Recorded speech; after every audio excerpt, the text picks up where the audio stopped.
मुरली अमृत की धारा है धारा, जो देती दुखों से किनारा।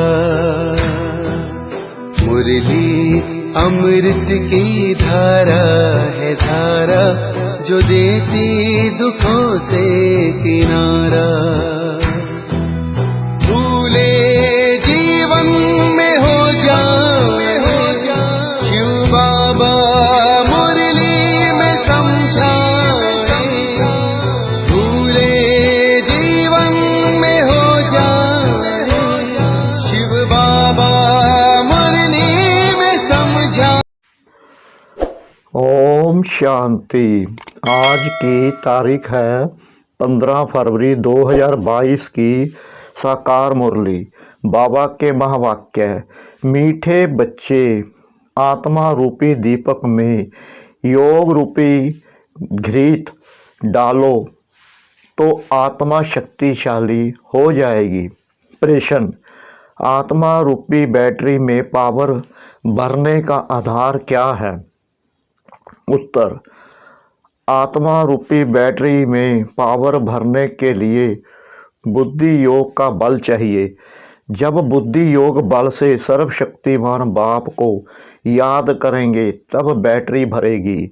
जब तक बैटरी में पावर नहीं तब तक ज्ञान की धारणा भी नहीं हो सकती है। आत्मा में कंप्लीट रोशनी आने में टाइम लगता है। याद करते करते फुल रोशनी आ जाती है। गीत: रात के राही थक मत जाना। रात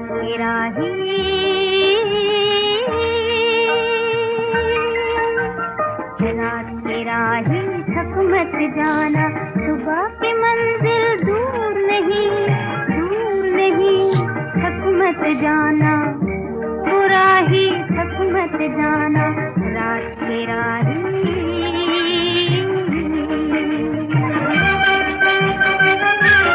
ओम शांति।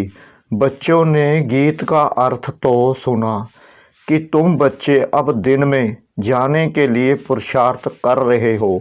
नई दुनिया में तो रोशनी ही रोशनी है, पुरानी दुनिया में अंधियारा ही अंधियारा है। यह है ब्रह्मा की घोर अंधियारी रात। तुम अभी दिन में जा रहे हो। बाप बच्चों को कहते हैं, यह बुद्धि का योग लगाते लगाते थक नहीं जाना। जितना तुम योग लगाते हो उतना सोजरा होता है। आत्मा रूपी दीपक की ज्योत जो उझाई हुई है वह आती जाती है। उस बिजली में तो फट से करंट आ जाती है, परंतु आत्मा में कंप्लीट रोशनी आने में टाइम लगता है। अंत तक फुल आ जाएगी। योग लगाते रहना है। मोटर की बैटरी भी सारी रात भरती रहती है, वैसे यह भी मोटर है। इनसे अब धृत खत्म हो गया है अथवा पावर कम हो गई है। बाबा को तो पावरफुल सर्वशक्तिवान कहा जाता है ना। इस बैटरी में सिवाय बुद्धि योग बल के पावर आ नहीं सकती। सर्वशक्तिमान बाप से ही योग लगाने से सारी बैटरी भरती है। बैटरी भरने के सिवाय नॉलेज भी धारण नहीं हो सकती। घड़ी घड़ी बाप कहते हैं, मुझे याद करो और बरसा ले लो। मन मना भव कितनी सहज बात है। मनुष्य तो राम राम का जाप करते रहते हैं और चाहते हैं राम राज्य हो, परंतु ऐसे राम राम जपने से राम राज्य थोड़ी होगा। ऐसा राम राम तो जन्म जन्मांतर बहुत करते आए। गंगा के कंठे पर बैठकर यह तो कोई को पता ही नहीं तो राम राज्य किसको कहा जाता है। जरूर राम ही राम राज्य बनाएंगे। उन्होंने बुद्धि में सीता राम वाला राज्य आ गया है। अब उस राम राज्य में तो राम को ही आराम नहीं था। राम राजा की ही स्त्री चोरी हो गई तो प्रजा का क्या हाल होगा। यहाँ भी राजाओं की स्त्री कभी थोड़ी चोरी होती है, यह लोग फिर राम सीता के लिए कह देते। यह बड़ी समझने की बातें हैं। वास्तव में राम तो परमपिता परमात्मा को कहा जाता है। गाते भी हैं, तुम मात पिता हम बालक तेरे। अब मात पिता कौन सा जिसके लिए यह गाते हैं? एक तो है लौकिक मात पिता, उनकी तो यह महिमा नहीं करेंगे। जरूर दूसरा कोई परम पिता है तो जरूर माता भी होनी चाहिए। तो गायन है पारलौकिक मात पिता का। पूछते हैं हु इज क्रिएटर, तो झट कहेंगे गॉड फादर। तो सिद्ध है ना, मात पिता है। इस समय ही दो मात पिता होते हैं। सतयुग में सिर्फ एक ही मात पिता होता है। लौकिक मात पिता होते भी यहाँ गाते हैं, तुम मात पिता हम बालक तेरे। इस समय हम बच्चों को बाप द्वारा सुख घनेरे मिल जाते हैं, फिर एक माता पिता हो जाता है। पारलौकिक मात पिता द्वारा सतयुग की प्रारब्ध में सुख घनेरे मिलते हैं, उस मात पिता का ही गायन है। फिर भी ऐसे बाप को बच्चे याद करना भूल जाते हैं। तुम बच्चों को तो सबको बाप का परिचय देना है कि बाबा आया है। हमेशा शिव बाबा और ब्रह्मा बाबा कहते हैं। प्रजापिता का तो नाम बाला है। शिव बाबा, ब्रह्मा बाबा, लौकिक बाबा वह, पारलौकिक परम पिता वह। फिर मात पिता कैसे बनते हैं? यह बड़ी गुहा बातें हैं। कोई भी आते हैं, पहले यह पूछो कि परम पिता परमात्मा आपका क्या लगता है, प्रजापिता आपका क्या लगता है। जब अम्बा भी गुप्त तो यह ब्रह्मा भी गुप्त। यह ब्रह्मा है बड़ी माँ।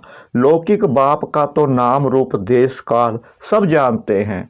अब तुम उनको पारलौकिक मात पिता का नाम रूप देश काल ऑक्यूपेशन बताओ। मम्मा की भी यह बड़ी मम्मा द्वारा बच्चों को एडॉप्ट करते हैं तो मात पिता कंबाइंड हो जाते हैं।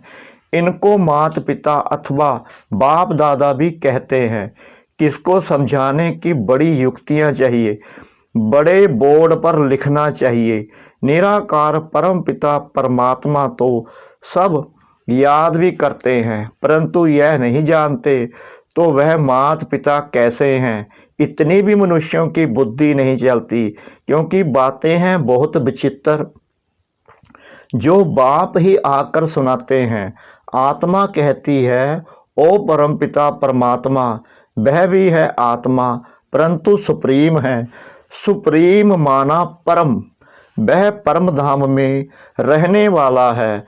वह खुद तो जन्म मरण में नहीं आते, आकर के हम बच्चों को पतित जन्म मरण से छुड़ाते हैं, पावन जन्म मरण से नहीं छुड़ाते हैं।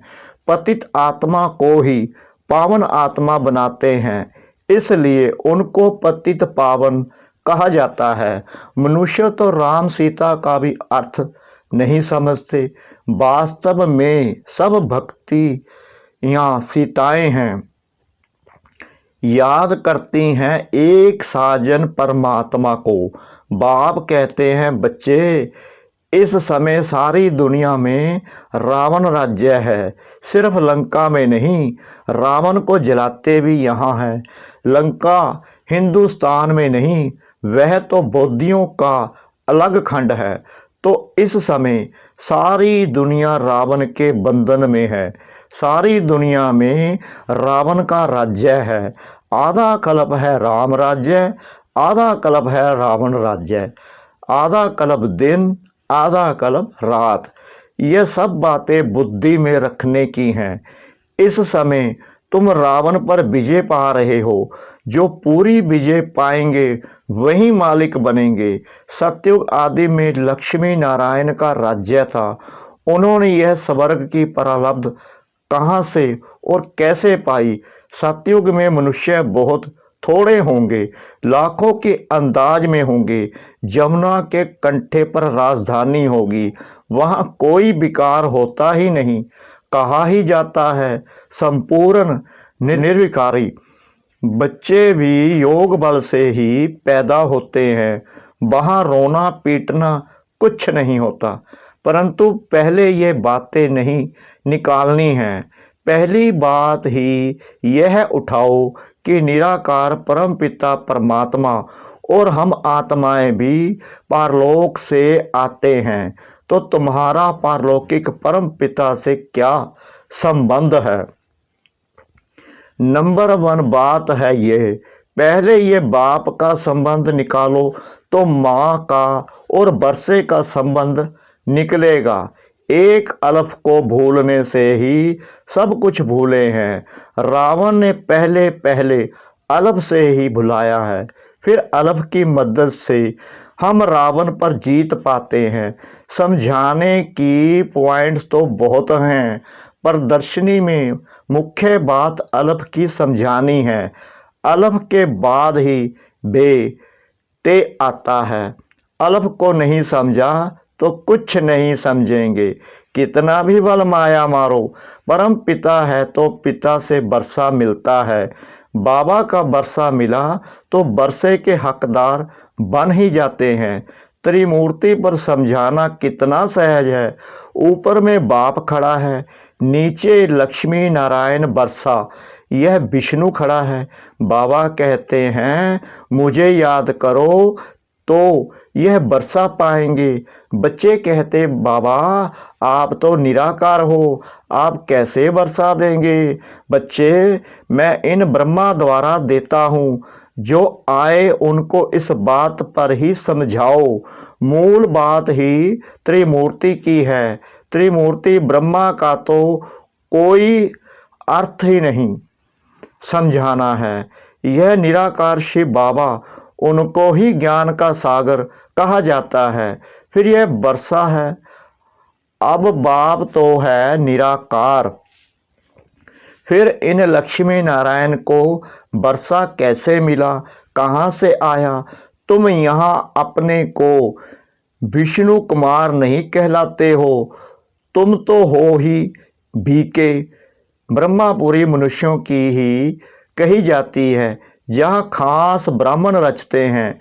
सिंध में भी ब्रह्मापुरी थी। यह किसने समझाया? शिव बाबा ने। हमेशा बाप दादा कंबाइंड कहना है। कभी बाबा कभी दादा बोलेंगे, दोनों आत्माओं का मुख तो एक ही है ना। जब जिसको चाहे वह यूज करेंगे, बंधन थोड़ी है। तो पहले है यह बात कि ज्ञान सागर गीता का भगवान बाप है। वह कहते हैं यह ब्रह्मा विष्णु शंकर तो सूक्ष्म वतन वासी हैं, देवताएं। यह ब्रह्मा तो मनुष्य है। जब संपूर्ण बनेंगे तो देवता कहलाएंगे। यह तपस्या कर फिर देवता बनते हैं। इन ब्रह्म कुमार कुमारियों को भगवान सिखलाते हैं। ब्रह्मा द्वारा चित्रों पर अच्छी रीति समझाना है। समझानी बहुत सहज है। यह शिव बाबा, यह बरसा, यह शिव तो निराकार है, इसलिए ब्रह्मा द्वारा देते हैं। ब्रह्मा द्वारा स्वर्ग की स्थापना जरूर अभी ही राजयोग सीखते हैं। यह बनने के लिए यह शिवपुरी, यह विष्णुपुरी है। अच्छा, मीठे मीठे सिकला दे बच्चों प्रति मात पिता बाप दादा का याद प्यार और गुड मॉर्निंग। रूहानी बाप की रूहानी बच्चों को नमस्ते। हम रूहानी बच्चों की रूहानी बाप दादा को श्रद्धा भरी प्रेम भरी नमस्ते। शुक्रिया बाबा, शुक्रिया बाबा, शुक्रिया बाबा, इस मीठी मीठी मीठी मुरली के लिए। धारणा के लिए मुख्य सार नंबर 1, अलफ की याद से रावण माया पर जीत पानी है। सबको अलफ का परिचय देना है। नंबर 2, याद की यात्रा में थकना नहीं है। अपनी बैटरी को चार्ज करने के लिए सर्वशक्तिमान बाप को याद करना है। वरदान, एक बाप की याद द्वारा एक रस स्थिति का अनुभव करने वाले सार स्वरूप भव। एक रस स्थिति में रहने की सहज विधि है। एक की याद, एक बाबा, दूसरा ना कोई। जैसे बीज में सब कुछ समाया हुआ होता है, ऐसे बाप भी बीज है जिसमें सर्व संबंधों का, सर्व प्राप्तियों का सार समाया हुआ है। एक बाप को याद करना अर्थात सार स्वरूप बनना। तो एक बाप, दूसरा ना कोई। यह एक की याद एक रस स्थिति बनाती है। जो एक सुखदाता बाप की याद में रहते हैं, उनके पास दुख की लहर कभी आ नहीं सकती। उन्हें स्वप्न भी सुख के, खुशी के, सेवा के और मिलन मनाने के आते हैं। स्लोगन, श्रेष्ठ आशाओं का दीपक जगाने वाले ही सच्चे कुल दीपक हैं। श्रेष्ठ आशाओं का दीपक जगाने वाले ही सच्चे कुल दीपक हैं। मातेश्वरी जी के अनमोल महावाक्य। परमात्मा द्वारा फर्स्ट लॉटरी क्यों ना बिन करे। देखो, बहुत मनुष्य ऐसे समझते हैं थोड़ा सा भी पुरुषार्थ करने से हम भी वैकुंठ में तो आ जाएंगे ना। परंतु उन्हों को यह सोचना चाहिए कि परमात्मा बाप आया है तो कंप्लीट वर्षा लेने के लिए तो स्टूडेंट का काम है संपूर्ण पुरुषार्थ कर स्कॉलरशिप लेना। तो पहला नंबर लॉटरी क्यों ना विन करें, वह है विजयमाला में पिरोया जाना। बाकी दो लड्डू पकड़ कर बैठे हैं, यहाँ का भी हद का सुख लूं और वहाँ भी वैकुंठ में कुछ न कुछ सुख लेंगे। ऐसे विचारवान को माध्यम और कनिष्ठ पुरुषार्थी कहेंगे ना कि सर्वोत्तम पुरुषार्थी। जब बाप देने में आनाकानी नहीं करता तो लेने वाले क्यों कतराते हो। तब गुरु नानक ने कहा, परमात्मा तो दाता है, समर्थ है, मगर आत्माओं को लेने की भी ताकत नहीं। देंदा दे, लेंदा थक पाए। देने वाला देता है, लेकिन लेने वाला थक जाता है। आपके दिल में आता होगा, हम क्यों ना चाहेंगे कि हम भी यह पद पाएं। परंतु देखो बाबा कितनी मेहनत करता है, फिर भी माया कितना बिगड़ डालती है। क्यों? अब माया का राज्य समाप्त होने वाला है। अब माया ने सारा सार निकाल दिया है। तब ही परमात्मा आते हैं जिसमें सब रस समाया हुआ है, जिससे सभी संबंध की रचना मिलती है। तब में माता च पिता आदि आदि यह महिमा उस परमात्मा की है। तो बलिहारी इसी समय की है जो ऐसा संबंध हुआ है। अच्छा, ओम शांति।